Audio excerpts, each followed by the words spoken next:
It did. Okay, this is our rock, paper, scissors board. You can see there's an LED for the player, for the computer, and then a LED to indicate rock, paper, and scissors.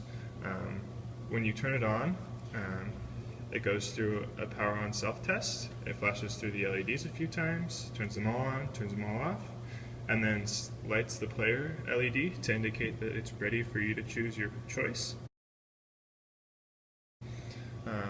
We'll start by choosing scissors, and then it shows that the computer chooses rock, and the computer won. It'll show the score for the computer, the score for the player, and then reset and ready for you to play again.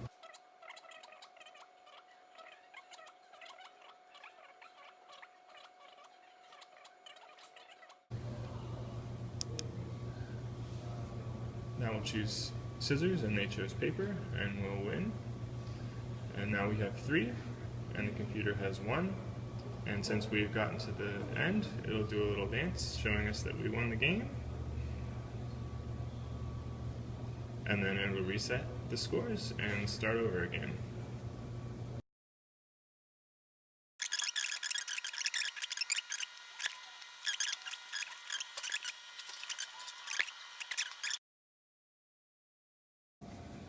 So we'll play rock, computer plays scissors, or paper, and the computer wins.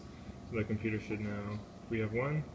Computer has 3, and it'll show that the computer won by going through a little dance with the computer's LEDs.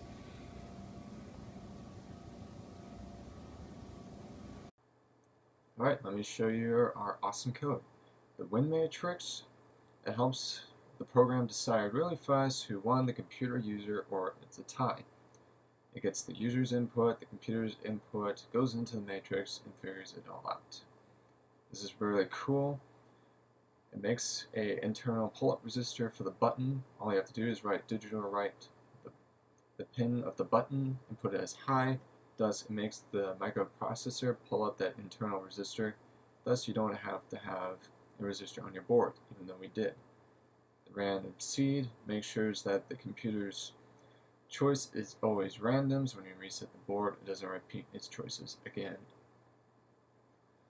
The void loop turns on the user's LED to let you know that you should start the round, gets user's input, computer's input, goes in the winner matrix, figure out who won the round, and displays the score.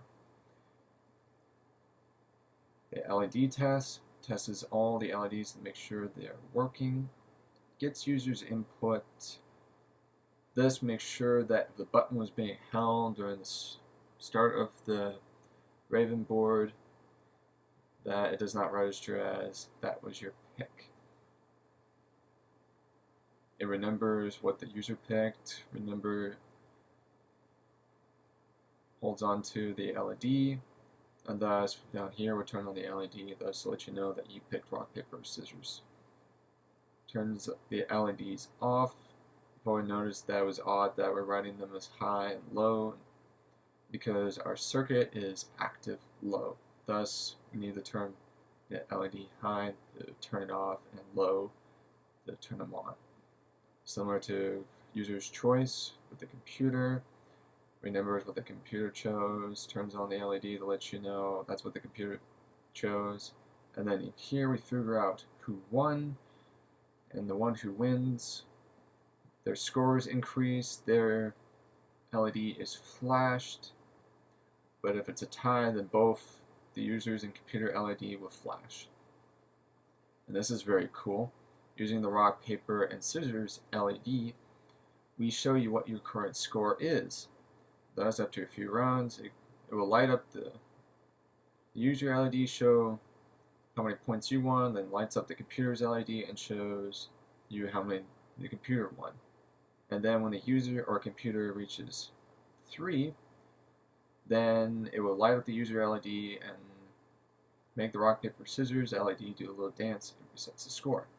And here we flash the LEDs, blink the LED, all that cool jazz. So yeah, that is our awesome code.